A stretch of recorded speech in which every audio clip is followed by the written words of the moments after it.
Freedom doesn't greet me with a clang. It greets me with a buzzer and silence. That terrifying silence of a world that forgot you existed. Number 7402. That was my name. 1,800 days. That's what 5 years feels like when every day tastes the same. Staring at gray concrete, forgetting the color of the sky. Today, they tell me to move forward, to be a good person, as if good has anything to do with survival. In a place like this, I step out into the rain. It's freezing. My mind instantly goes to my father. I promised I'd buy him a new violin when I got out. I promised I'd be the daughter he deserved. But then something twists in my chest. I reach for my pocket and freeze. Empty. The guard didn't give me back my silver locket. The one thing they knew kept me sane.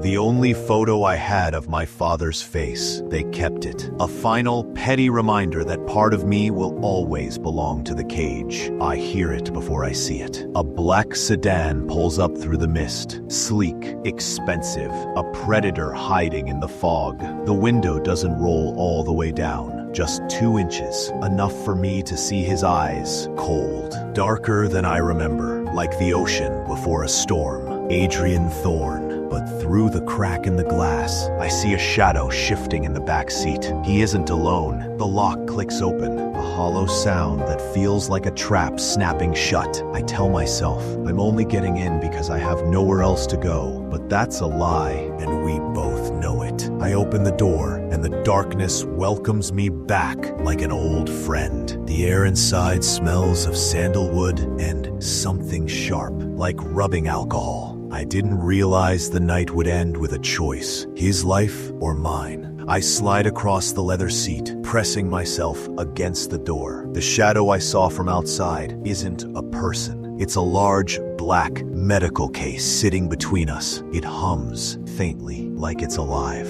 Adrian doesn't look at me. He stares straight ahead at the rain, smearing the windshield. His profile is sharper than I remember. Crueler. 5 years, he says. His voice isn't angry. It's flat. The kind of flat that happens after you've screamed yourself hoarse and have nothing left. I didn't think you'd survive, he adds. I had a reason to survive, Adrian, I whisper. My father. At the mention of him, the air in the car drops 10 degrees. The sound makes me jump. A pattern interrupt that jars my heart against my ribs. Adrian turns his head. Slowly. Your father? He laughs, but it's a dry, brittle sound, like stepping on dead leaves. Your father isn't waiting for you, Evelyn. He's rotting away in a hospital bed. My heart stutters. A high-pitched ringing fills my ears. For a second, I forget how to breathe. I sent money, I stammer. I had a reason to survive, Adrian, I whisper. My father. Pennies, Adrian interrupts, checking his watch,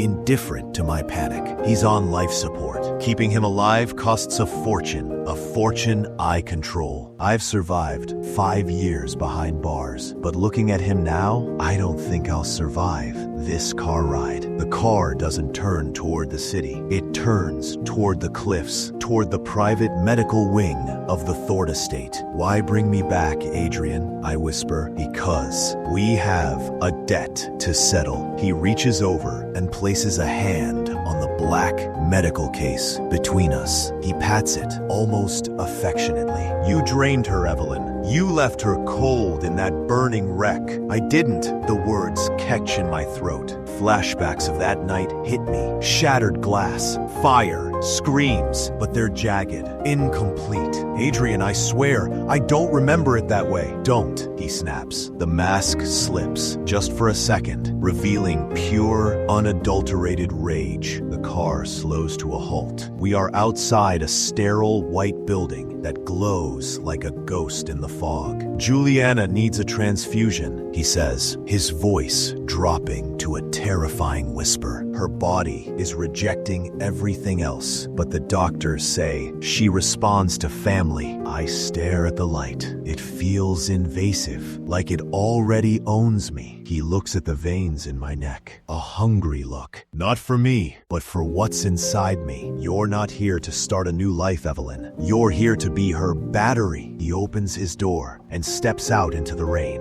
And if you refuse, I unplug him myself. The room smells like winter, sterile air, bleach, and underneath it all, the metallic tang of copper. I am sitting in a leather chair that swallows my shrinking frame. A clear plastic tube runs from the crook of my arm, snaking across the space between us, disappearing into her veins. Juliana. She lies in the center of the room like a sleeping princess in a glass coffin. Her skin is porcelain smooth. Her chest rises and falls in a perfect artificial rhythm. For a moment, I swear her eyelashes flicker, too steady to be random. I blink and she is still again. Just a trick of the light. I watch the red line travel. My life is leaving me, becoming hers. Adrian stands by the window, his back to us. He's been standing there for hours, a statue carved out of guilt and obsession. She looks better today, he says. He doesn't turn around. I look at my own hand, resting on the armrest. It's trembling. My skin looks gray under the fluorescent lights. I'm cold, Adrian, I whisper. The blanket is next to you, he replies. His voice is devoid of warmth. He doesn't care that I'm fading. He only cares that she is glowing. It's been 3 months. 3 months of being a battery.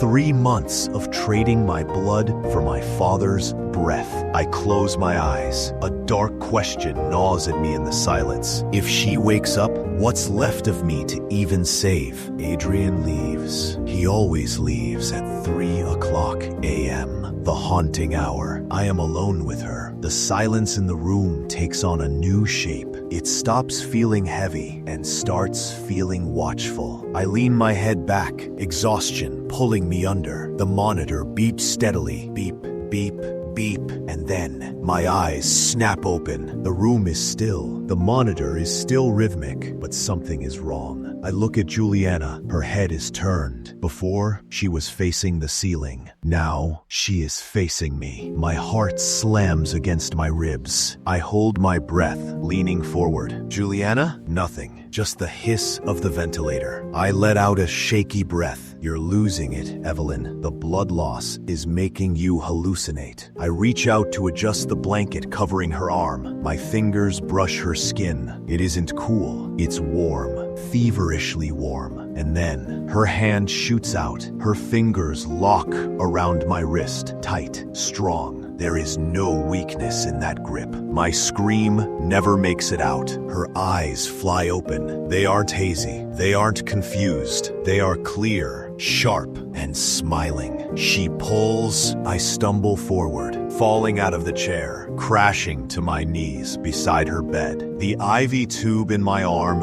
yanks, sending a bolt of fire up my vein. But it doesn't break. You look terrible, Evie, she whispers. Her voice isn't raspy from disuse. It's smooth, like she just woke up from a nap. I stare at her, paralyzed by shock. You're awake! She lets out a soft, melodic laugh. She sits up, pulling the sensors off her chest with casual annoyance. The heart monitor flatlines, beep, until she reaches over and simply flicks the switch off. Silence returns. But it's a predator's silence now. I've been awake for weeks, she says, stretching her neck. God, this bed is uncomfortable. Weeks? I choke out. But Adrian, the doctors don't need to be convinced, she says, leaning down so her face is inches from mine. They just need to be compensated. Why? I whisper. Why let me? I look at the tube still connecting us, my blood still flowing into her. She follows my gaze and smiles. Her breath is warm on my face. Sweet. Wrong. Because he looked at you. The words hang in the air, heavy and confusing. What? 5 years ago, she hisses, her face twisting. Even when we were engaged, even when I was in his arms, he looked at you with that pathetic longing look. She reaches out and taps my cheek. Her nail is sharp. I had to make sure that when he looked at you, he stopped seeing a woman and started seeing a monster. She leans back, admiring her work. And it worked, didn't it? He doesn't love you anymore, Evelyn. He feeds you to me. Everything I thought I knew snaps. The guilt I carried for 5 years. The prison, the shame. It was you, I realize. The memory finally clicks into place. The car crash. You grabbed the wheel. I was bored, she shrugs, and I needed a villain for my story. She reaches for the IV tube in her own arm. But now, I think I'm done playing Sleeping Beauty. I think it's time for the miraculous recovery. She yanks the needle out of her arm. But first, she whispers, her eyes gleaming in the semi-darkness, we need to do something about your father. He's become inconveniently expensive. She reaches for the phone on the bedside table. No! I lunge for her, but I am weak, drained. She catches my wrist effortlessly and shoves me back. I hit the floor hard. Gasp. Adrian, she screams, her voice suddenly shifting into a pitch of terrified panic. Help! She's trying to kill me! The shadows in the room shatter. Adrian stands in the doorway, chest heaving, his silhouette framed by the harsh fluorescent light of the corridor. Juliana! He rushes past me. He doesn't even look at me. He runs straight to her. Juliana is curled up on the bed, shaking. Sobs rack her body. Perfect, terrified sobs. She holds her arm where the needle was, blood seeping through her fingers, staining the white sheets crimson. She tried to kill me, Adrian, she cries, burying her face in his chest. She yanked it out. She said she'd rather see me dead than give another drop. I am frozen on the floor. My body feels heavy, like it's made of lead. No, I whisper, my voice barely a croak. Adrian, she's lying. She pulled it out herself. She's awake. She's been awake. Adrian freezes. He turns to look at me. I expect fire. I expect rage, but his eyes are cold. Dead, like 2 chips of ice. Awake, he repeats, his voice dangerously low. She's bleeding, Evelyn. She's terrified. And you are kneeling on the floor with her blood on your hands. I look down. He's right. When she shoved me, my hand brushed the floor. My palm is smeared with red. It looks like guilt. It looks like murder. Adrian, please, I beg, trying to stand, but my legs give out. Just look at her monitor. She turned it off. He looks at the monitor. It's back on, beeping steadily. Beep, beep, beep. She must have flicked it back while I was screaming. Juliana peeks out from Adrian's embrace. Her face is buried in his shirt, so he can't see her, but I can. She isn't crying. She is grinning. A sharp, predator's grin that bares her teeth. She mouths one word to me. Run. Adrian stands up. He walks toward me. The floor vibrates with his steps. He grabs my arm, the bruised one, the one with the empty tube dangling from it, and hauls me to my feet. Get out, he snarls. My father, I gasp, stumbling as he drags me toward the door. You promised. You broke the deal, he says, shoving me into the hallway. The bright lights blind me. You tried to hurt her. The deal is void. No, Adrian, listen to me. He pins me against the cold corridor wall. His hand is on my throat, not squeezing, just holding, trapping. If I ever see you near her again, he whispers, and the shake in his voice terrifies me more than his anger. I won't just send you back to prison. I will bury you. He lets go. I slide down the wall, gasping for air. I am alone in the hallway. My arm is bleeding. My heart is shattered. But as the adrenaline fades, clarity rushes in, cold and sharp. She made a mistake. In her arrogance, she told me everything. She told me she was driving that night. She told me she framed me. And most importantly, she mentioned the archives. I struggle to my feet, using the wall for support. I don't head for the exit. I head for the elevator. If I'm going to die tonight, I'm not dying a victim. door. I'm going to find the proof Dr. Harris hid 5 years ago, and I'm going to burn their world to the ground. I slide down the wall, gasping for air. I am alone in the hallway. My arm is bleeding. My heart is shattered. But as the adrenaline fades, clarity rushes in, cold and sharp. She made a mistake. In her arrogance, she told me everything. She told me she was driving that night. She told me she framed me. And most importantly, she mentioned the archives. I struggle to my feet, using the wall for support. I don't head for the exit. I head for the elevator. If I'm going to die tonight, I'm not dying a victim. I'm going to find the proof Dr. Harris hid 5 years ago, and I'm going to burn their world to the ground. The basement level smells of damp concrete and old paper. The air here is stale, trapped underground for decades. I step out of the elevator. The hallway stretches into darkness, lined with metal doors labeled storage. My footsteps echo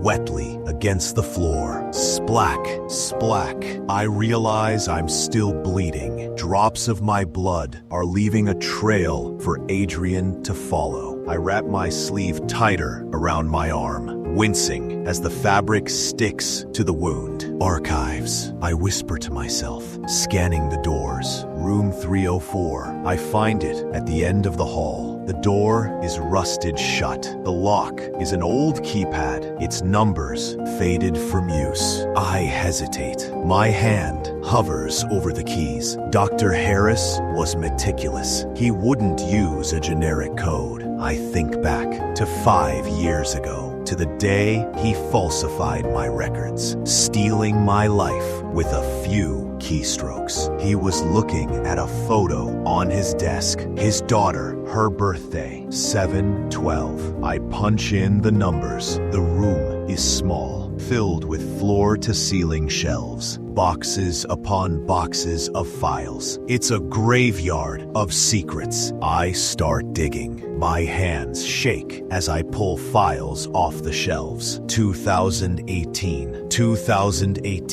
Thorn Estate incident. Minutes tick by. Every sound from the hallway makes me jump. I imagine Adrian's shadow stretching under the door. Then I find it. A thick manila folder labeled Incident Report. A. Thorn, J. Cross, audio-video evidence. My heart stops. The rune spins. I touch the folder. It feels heavy, not with paper, but with time. With 5 years of my life. 5 years of gray walls and cold iron. 5 years of my father waiting for a daughter who never came home. Dad, I whisper, my voice cracking. I found it. I open the folder. Inside, there's a USB drive and a printed transcript. I scan the paper. Subject, Juliana Cross. Toxicology, positive for ketamine. Driver seat impact trauma, consistent with injuries found on J. Cross. I read it again and again. It wasn't just that she was driving. She was high. And there's more. A note at the bottom, scrawled in Harris's handwriting. Mr. Thorne, instructed to destroy the original. Kept copy for insurance. Adrian knew, I whisper, the paper trembling in my hand. No, that doesn't make sense. If he knew, why torture me? Why the hate? Unless Mr. Thorne doesn't mean Adrian. It means his father. Adrian's father hated me. He thought I was trash. He adored Juliana. He must have covered it up to save the family's image. I clutch the USB drive tight. This is it. This is my freedom. This is my weapon. She went this way. Follow the blood. Security. Panic. Flares. But I shove it down. I jam the USB drive into my pocket and look around. There's no other exit, just a small ventilation grate near the ceiling. I drag a heavy box over to the wall. My arm screams in protest. Fresh blood soaking through my sleeve. I climb up, fingers clawing at the grate. It's stuck, painted shut. Open it! Break it down! I kick the grate. Once, twice. It gives way with a screech of tearing metal. I pull myself up into the dusty crawl space, just as the door below bursts open. Check the shelves! Find her! I crawl through the darkness, dust filling my lungs. I have to stifle a cough. I'm moving blindly, guided only by the faint slivers of light coming through the grates. I reach a grate that looks down into the main lobby. It's chaos down there. Security guards are running everywhere, and in the center of it all stands Adrian. He's on his phone. He looks frantic. His hand is shaking as he grips the device, a crack in his composure I've never seen before. "I don't care," he shouts into the receiver, his voice cracking. "Find her, and don't you dare hurt her. If you touch her, you answer to me." I freeze. Don't hurt her? 10 minutes ago, he threatened to bury me. Now he's protecting me? Why? Then I see it. Sebastian Black walks into the lobby. He's flanked by 2 police officers. "What is the meaning of this?" Adrian demands, stepping in front of them. Though his stance is defensive, almost desperate. "We received a distress call," Sebastian says calmly. "From this building, a woman screaming for help." "There's no one here but staff," Adrian lies. Really? Pulls out his phone, because I have a GPS signal from Evelyn Vance's phone, and it says she's in the building. My hand goes to my pocket. My phone is gone. I must have dropped it in the room with Juliana. Adrian pales. "Evelyn is resting," he stammers. "She's unwell." "Then let us see her," Sebastian says, stepping closer. "Unless you have something to hide, Mr. Thorne." A standoff. I look down from the vent. This is my chance. I can scream. I can drop down. I can end this right now. But then I remember the USB drive in my pocket. If I reveal myself now, Adrian will spin a story. He has money. He has power. He'll say I'm mentally unstable. He'll say I stole the files. No. I need to be smarter. I need to play their game. I see a back exit door, unguarded. I crawl further toward the loading dock. I'm not going to Sebastian. I'm going to the one place Adrian won't look. I'm going back to the prison. Not to turn myself in, but to find the only person who can unlock this drive without alerting the network. My old cellmate, the hacker. I drop down into the wet grass outside the estate. I am bleeding. I am hunted, but I have the truth in my pocket. I look back at the mansion, glowing like a monster's castle in the storm. A flash of memory hits me, my father's hand squeezing mine, the prison alarm blaring, Juliana's twisted grin, Adrian's voice whispering, "I will bury you." I turn and run into the woods, the storm swallowing me whole. "Let them hunt me," I whisper into the wind. "Let them chase me." I clutch the drive tighter. I walked into their world weak. I'm walking out with teeth. The city doesn't sleep. It watches, it waits, it hides. I stick to the shadows, moving through the alleyways like a ghost. The rain has washed most of the blood from my arm, but the cold has replaced it with a deep, throbbing ache. Every step sends a jolt of pain up my spine. The makeshift bandage is already warm, too warm, infection warm. I grit my teeth just a little further. I reach the building. It's a crumbling tenement on the edge of the district, the kind of place people go when they don't want to be found. I count the windows. 3rd floor, second from the left. A blue light flickers behind the blinds. Rook is home. I drag myself up the stairs. The hallway smells of stale smoke and damp carpet. I stop in front of door 3B. I don't knock. I scratch the wood 3 times. Slow, fast, slow. A pause. The peephole darkens. Then the sound of 3 deadbolts sliding back, one by one. The door opens a crack. A woman with short, jagged hair and eyes sharp as flint looks out. She scans the hallway, then looks at me. Her gaze drops to my bleeding arm, then back to my face. "You look like hell, Evelyn." I step inside, the warmth of the room hitting me like a physical blow. I lean against the wall, sliding down until I hit the floor. I need a favor, Rook, and a first aid kit. She doesn't ask questions. That's the rule of the cell block. You don't ask how someone got hurt, you just help them stitch it up. 10 minutes later, I'm sitting on a sagging sofa, my arm bandaged tightly. Rook sits across from me, her laptop glowing on the coffee table. Between us sits the USB drive. It looks so small. A piece of plastic, yet it holds enough weight to crush a dynasty. It's encrypted, she says, her fingers flying across the keyboard. Military grade. This isn't just a personal file, Evie. This is a vault. Can you crack it? She smirks, the blue light of the screen reflecting in her glasses. Is the Pope Catholic? She hits a final key. A progress bar appears on the screen, decrypting. I hold my breath. The silence in the room is thick, heavy with anticipation. My hands shake, not from the cold, but from the sheer weight of what's about to happen. Rook, I whisper, my voice trembling. Wait, she pauses, looking at me. If I play this, there's no going back. My father's name, it might clear him, but it will bury me. Rook softens, just for a second. He's already gone, Evie. The only thing left to bury is the lie. I nod, swallowing the lump in my throat. Do it. She hits enter. A window pops up. Video files. Dozens of them. Rook clicks the first one. The screen fills with grainy dashcam footage. The timestamp, 5 years ago, July 12th, the night my life ended. I see the interior of Adrian's car. Juliana is in the driver's seat. She's laughing. It's a manic, disjointed sound. Her eyes are glazed, pupils blown wide.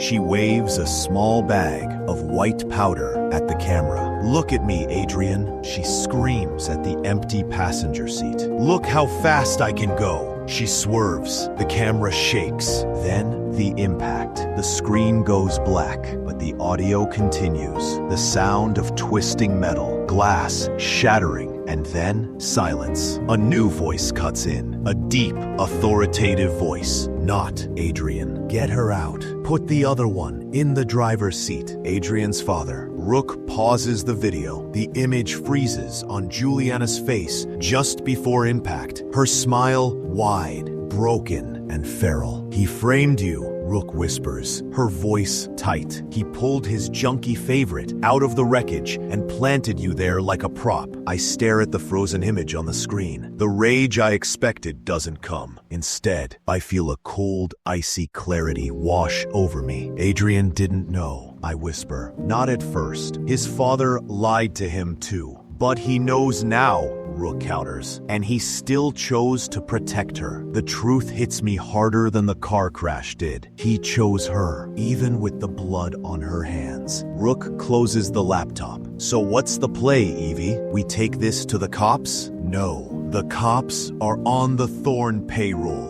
They'll bury this, and they'll bury us with it. Then what? I stand up. The pain in my arm is a distant hum now. Tomorrow night, the Thorn Foundation Gala. It's the biggest event of the year. Every news outlet, every socialite, every investor will be there. Rook grins, a slow, dangerous grin.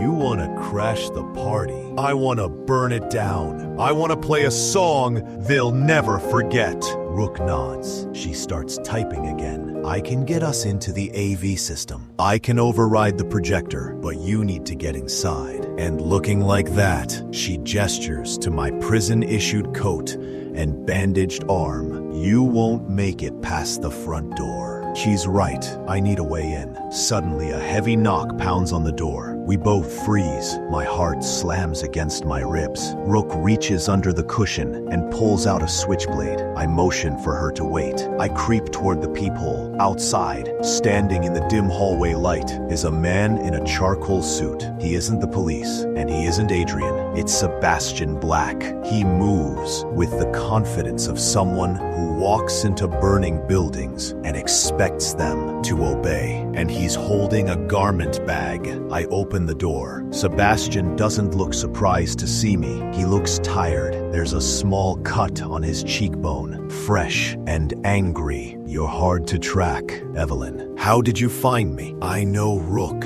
he says, stepping inside without waiting for an invitation. He glances at the hacker who hasn't lowered her knife. I paid for her legal defense. 3 years ago. He turns back to me. He holds up the garment bag. I assume you found what you were looking for in the archives. I pat my pocket where the USB drive sits. I did. Good, because Adrian has locked down the city. He has checkpoints at every exit. He's tearing apart the hospitals, looking for you. Why are you helping me, Sebastian? I ask, searching his face. What do you gain? He hangs the garment bag on the doorframe. He unzips it. Inside is a dress, deep crimson, the color of blood, the color of revenge. Adrian cost me something I can never replace, he says softly, his voice dropping to a whisper. Something far more valuable than money. He leaves the curiosity hanging in the air between us. The gala starts at 8 tomorrow. I'm the guest of honor, and I need a date. I look at the dress, then at the laptop,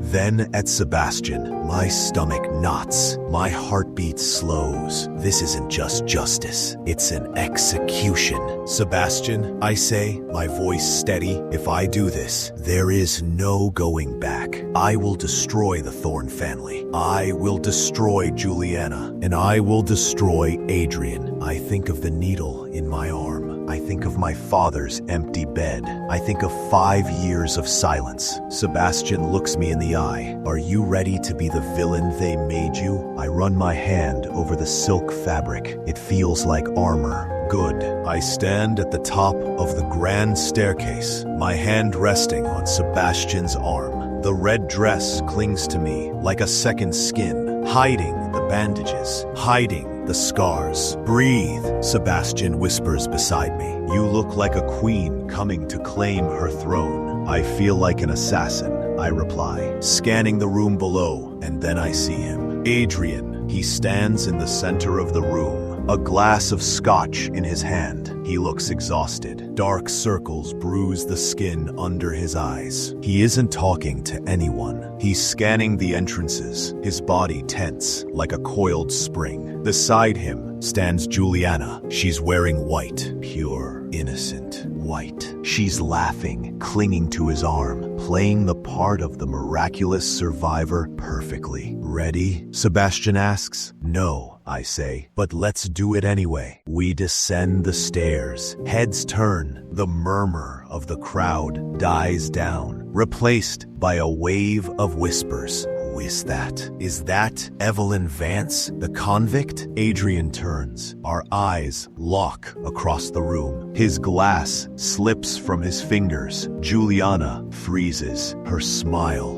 falters, then vanishes. Adrian takes a step toward me, his face a mask of shock and relief. Evelyn, he mouths. I don't stop. I walk straight past him toward the stage. The string quartet stops playing as I approach the grand piano. The silence in the room is deafening. I sit down on the bench. The keys gleam under the spotlight. My reflection stares back at me from the polished black wood, a stranger in a red dress. I place my fingers on the keys. This song, I speak into the microphone, my voice echoing through the hall, is for the man who taught me that silence is the loudest scream. I start to play. Not a waltz, not a lullaby. I play Rachmaninoff's Prelude in C-sharp minor, heavy, dark, furious. The music crashes over the crowd like a storm. I pour 5 years of anger into the keys. 5 years of fear. 5 years of blood.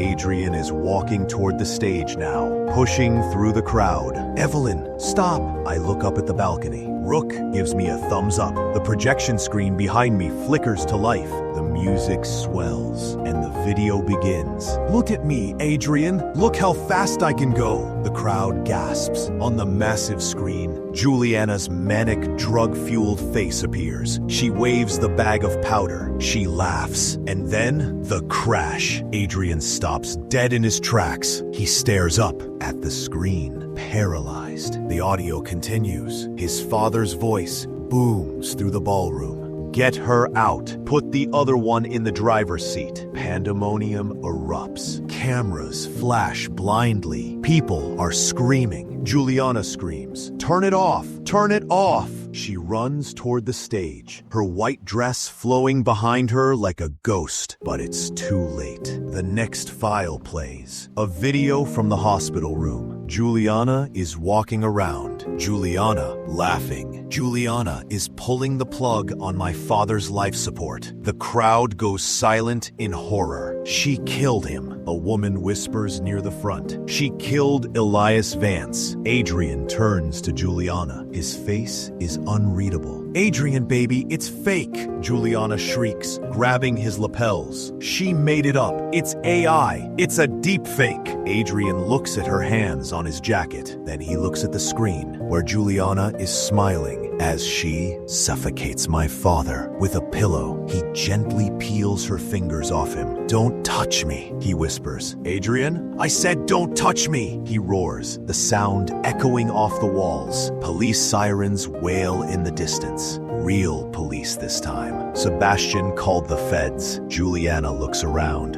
Realizing her shield is gone, she turns and runs, but Sebastian steps in her path.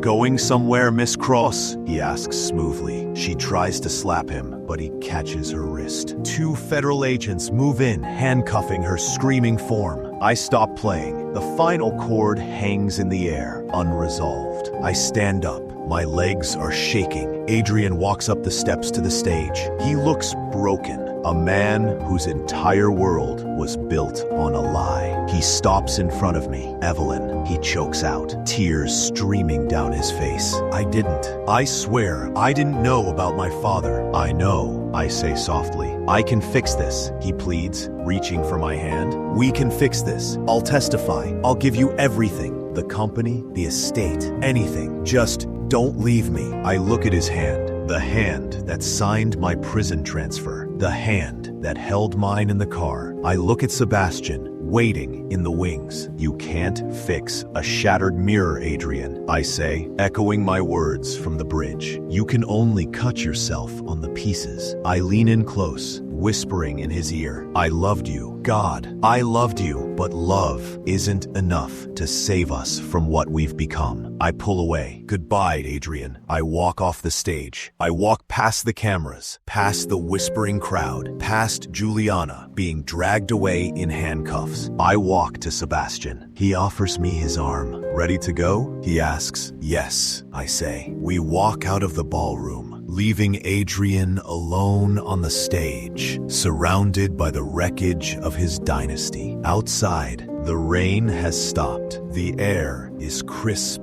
and clean. I look up at the moon. It looks brighter tonight. Where to now? Sebastian asks as we reach his car. I look back at the mansion one last time. The lights are flickering. The party is over. Anywhere, I say, getting into the car. Just drive. They say revenge is a dish best served cold, but they're wrong. Revenge is a fire. It burns everything in its path, including the person lighting the match. I watched his world burn tonight, and part of me burned with it. But as the city fades behind us, I realize something. The cage is gone. The debt is paid. And for the first time in 5 years, the silence isn't terrifying. It's peaceful. The night listens, and so did you. Thank you for being part of this confession. Don't let it fade into silence. Like, subscribe, and share your thoughts below. Another story awaits in the dark corners. Will you return?